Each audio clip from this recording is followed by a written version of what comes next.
Hi, my name is Nicole.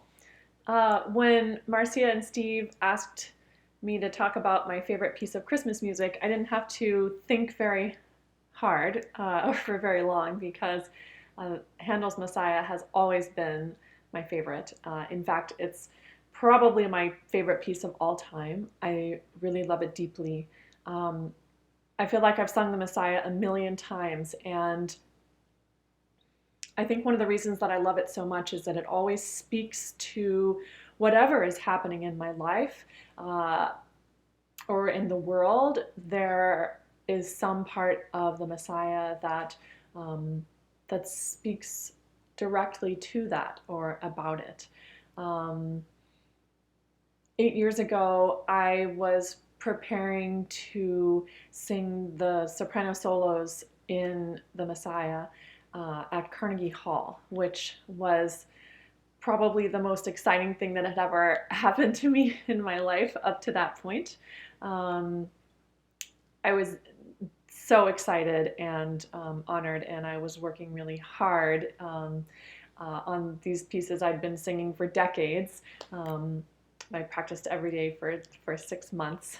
Um, the performance was on a Tuesday in December, and on the Friday before, I was walking into the dress rehearsal with the orchestra, and I looked at my phone, and my aunt had texted me um, to tell me about a shooting that had happened um, at an elementary school near the town where she lived.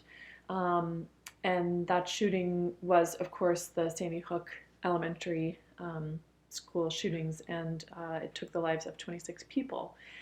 And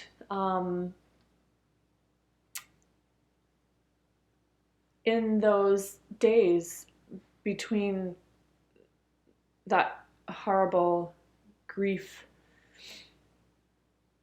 filled event and the performance that I had 4 days later, um, I really had to look within myself um, to be able to bring to each aria um, what it deserved. It was one of the hardest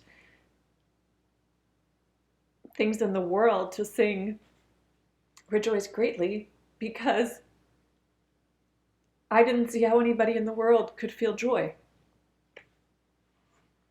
Come unto him made more sense because that's such, to me, it's such a piece of comfort, and I love its message of welcome to all.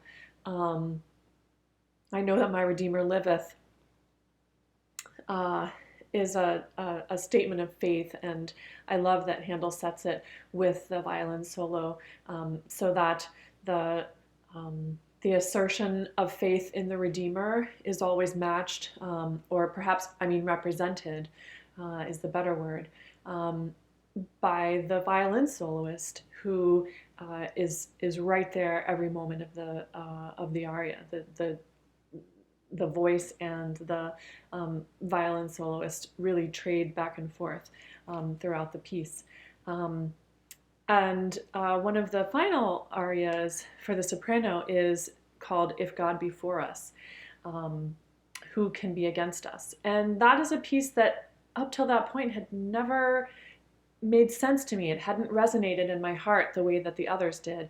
I didn't really think of God as being for me and or any us that I was a part of. Uh, so I just felt really alienated from the meaning of that text. But after that tragedy happened, suddenly that aria was the only one that made sense to me. It wasn't a triumphant declaration of power. It was a rallying cry. Um, it was an urging of strength. Um, it was a message that if you are on the side of good or trying to do the work of God, um, as some people would define good actions, then God will be with us. And all of a sudden, that peace meant the world to me, and I could stand up there and feel the strength of the words and of the music that Handel set. It's so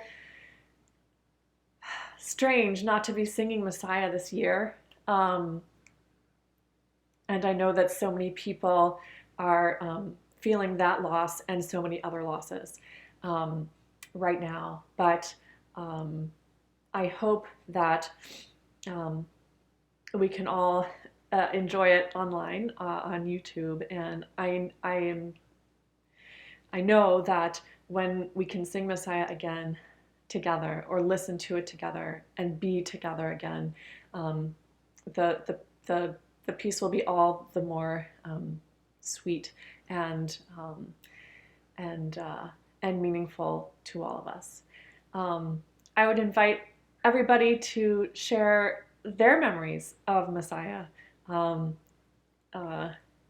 happy, sad, whatever. Please share in the comments below, or just think about them in your heart. Wishing everybody a wonderful and safe and peaceful holiday season. Bye-bye.